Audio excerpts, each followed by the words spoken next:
Pulau Sumatera, diantaranya dari Aceh Barat. Dan di Aceh Barat saat ini sudah ada reporter TV One, Haidir Ashar. Haidir, dari data yang Anda dapatkan di lapangan, ada berapa sebenarnya TKI asal Aceh yang ikut menaiki kapal karam di Selangor, Malaysia?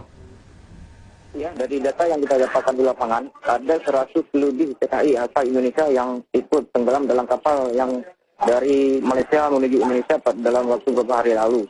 Ya, hingga saat ini salah satu dari korban tersebut, dari 20 warga Aceh yang dinyatakan ikut dalam kapal tersebut, salah satunya adalah warga dari Kabupaten Aceh Barat Daya, di tepatnya di Desa Manggeng. Itu atas nama Andre, sekitar usia 31 tahun.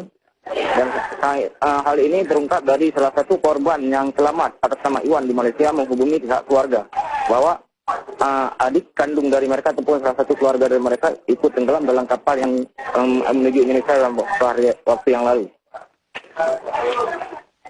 Ya, kembali studio. Haidir, mengenai keluarga korban yang merasa kehilangan yang jadi bagian dari kapal ini, apakah sudah ada yang melapor seperti itu? Bisa diulangi? Haidir, mengenai keluarga dari korban, apakah sudah ada yang mendatangi pihak setempat untuk mengetahui bagaimana kejelasan nasib dari keluarga mereka yang ikut dalam kapal karam? Ya, saat ini saat berita itu dimunculkan di berbagai media, baik elektronik maupun cetak. Ya, keluarga, salah satunya adalah keluarga Andre.